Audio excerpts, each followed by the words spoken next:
In this video, I will show you how to connect each LED. So you need quite a few materials. There's a list in the written instructions. You need wire strippers and cutters. You need your red and black wire, your mini breadboard already prepared with the Velcro, an LED, so we'll just do this one LED at a time, and the corresponding resistor. Remember, you use a 180 ohm resistor with all LED colors except for blue. With the blue LED, you use a 120 ohm resistor. The 180 ohm resistor has the color code of brown, gray, brown, gold. Gold is tolerance. And the 120 ohm resistor is brown, red, brown. So this is brown, gray, brown, and a green LED. Coin cell battery is useful to test and just make sure your LED is working before we get it all plugged in. You need heat shrink tubing, scissors, if I didn't say that already, and the wire stripping jig. Okay, so go ahead and pause the video and gather your materials. The first thing what you're going to do once you are ready is prepare the LED. So I like to test all the LEDs first to make sure they're working and they're the color that we think they are. So this should be a green LED. Indeed it is. And so this is the LED that I'll use. First thing you want to do, well, next thing you want to do is decide how tall you want your LED to be. So you might choose to have some of your LEDs be full length. Here's one of the examples. If they're full length, you can bend them over or whatever. You could also choose to cut some of your LED leads shorter so that your LED does not stick up as far above the breadboard. So this is the stage where you should decide how tall you want your LEDs, and you can trim the leads, so cut them down accordingly with wires. If you do cut them down, make sure to keep track of the positive, so the long lead, and the negative, the short lead.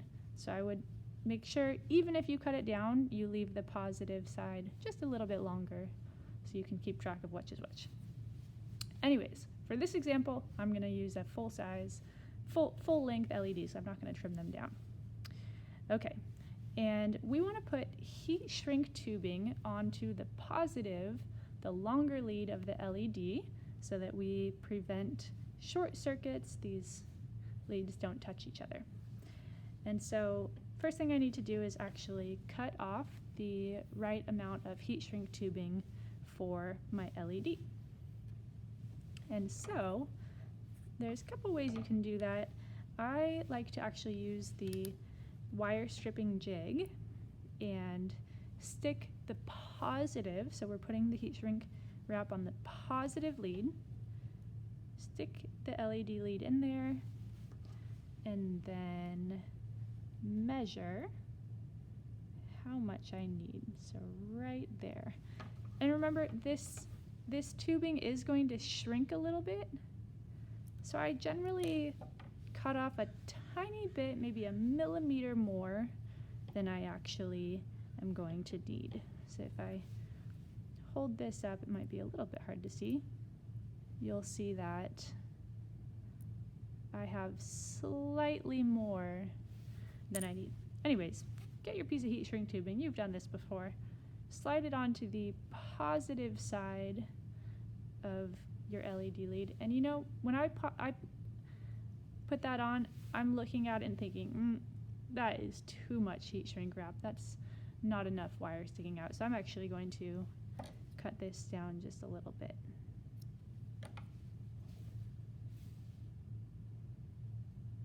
Okay, that's better. Okay, so we have our LED with the heat shrink tubing, and we're going to use this heat shrink jig.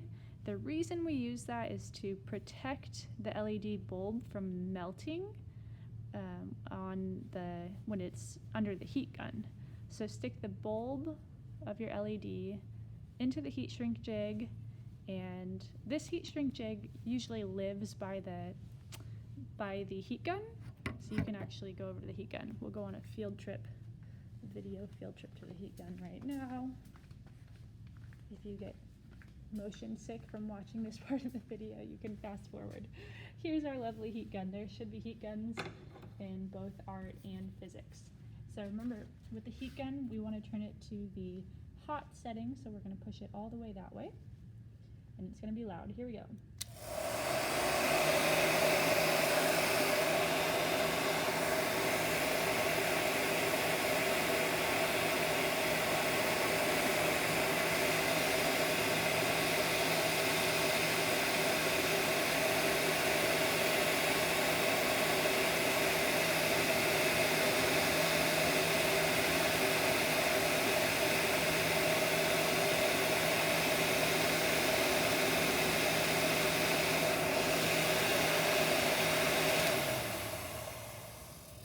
Okay, so I heated up the heat shrink tubing just until it became snug around the LED lead.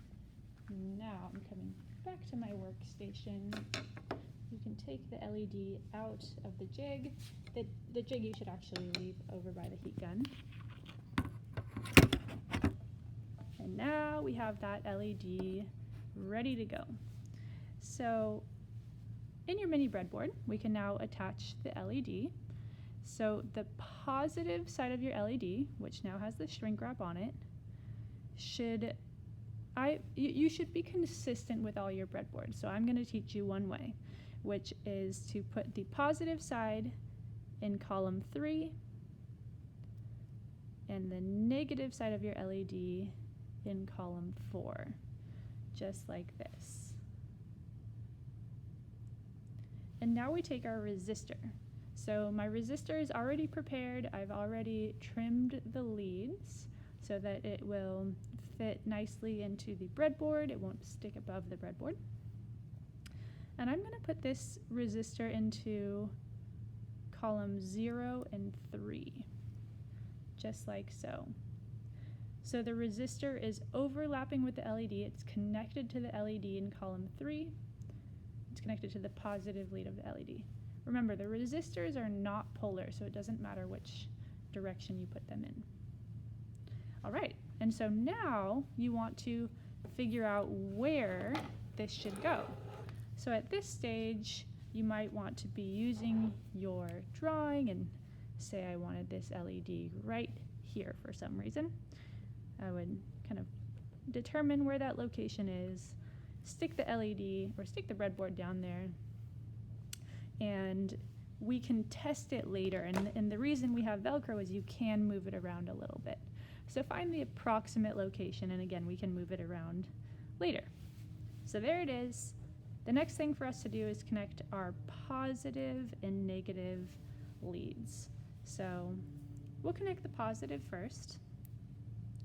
So we're going to grab the red wire, which we use for our positive connections. And in this case, each mini breadboard will be connected to a different pin on the Arduino. And in the instruction document, you'll see which pins are available. There's a diagram, and the highlighted pins are available. So those pins are A0, A1, and D2 up to D13. So those are your options, and you'll be able to individually program each of those pins. Okay, so I'm going to connect this one to D13. So first thing I need to do is estimate how much wire I'm going to need. So it's going to go here and then over to the positive side, about that much wire. So you're just estimating how much wire you need. I always give myself a little bit more. I err on the side of cutting more wire because you can always cut it shorter, but you can't add more. So here's my positive wire. Now we use our jig, our wire stripping jig, to remove the insulation.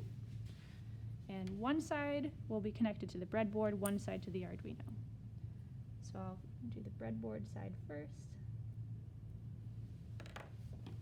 using the 22 gauge setting. So got this side ready for the breadboard, and now the Arduino side.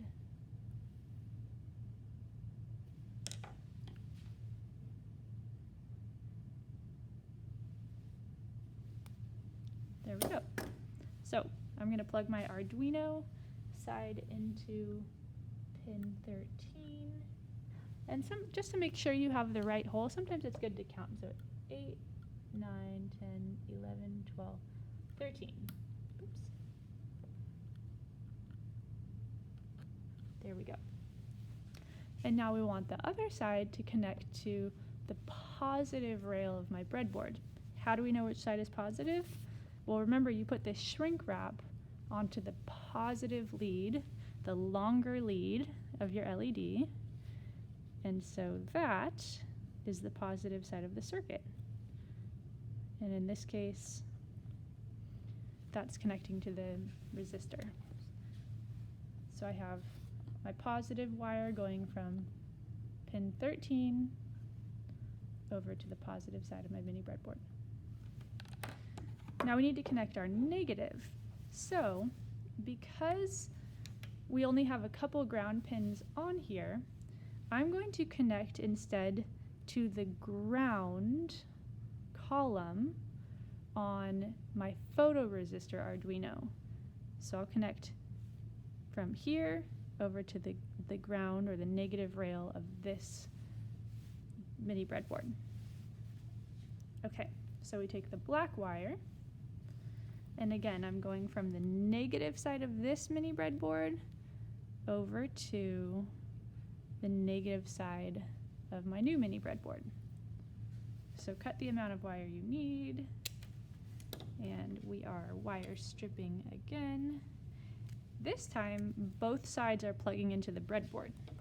So I'm going to strip both sides to that B setting, so B and B.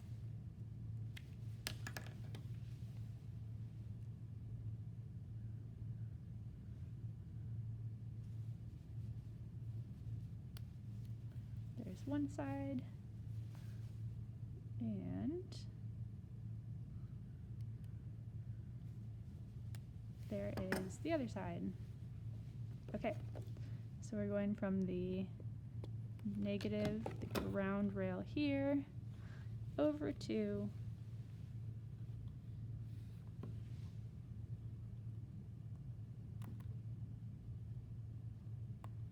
the negative rail on this other side, just like that. And again, I'm patting the wire down so that it does not cast shadows on my design. So we want the wire to stay flush against the Velcro as much as possible. All right, so now this LED is plugged in. I'm going to plug in this cord to test it out. So plug in the power cord to the outlet. Ta-da! It works. Awesome. So the green LED is lighting up. You always want to double check your work, make sure your wires are input correctly. You can always ask a teacher to double check for you. And at this point, you can use your design to fine-tune exactly where you want your LED to be. So maybe you want to bend it to have more of a diffused light look. Maybe you want to adjust the position just a little bit. That's fine. So there you go. So now you've connected one LED to your Luminism box, and you're actually going to just repeat. I'm going to unplug this. Make sure you unplug. You can plug it in to test your lights, but unplug it before you continue working on your circuit. Anyways, so you've done one LED, and you're just going to repeat this same process for each of your LEDs. So you would grab the same materials, the LED color you want, the corresponding resistor, build your mini breadboard, put it down, and then connect your positive and negative. Your ground or your negative wire will connect from one breadboard to the next, to the next, to the next. So for my next breadboard, say, let's grab another breadboard here. say I put another breadboard over here, I would connect my positive to my red wire to a different available pin on the Arduino, and my negative, I would actually connect over to the negative rail of this mini breadboard. And we're able to do that because each mini breadboard is wired in parallel, as we learned in class. All right, I hope this helps. This process can be confusing, so don't hesitate to ask for help if you get confused. If you see anything strange happening, just ask a teacher. All right, good luck.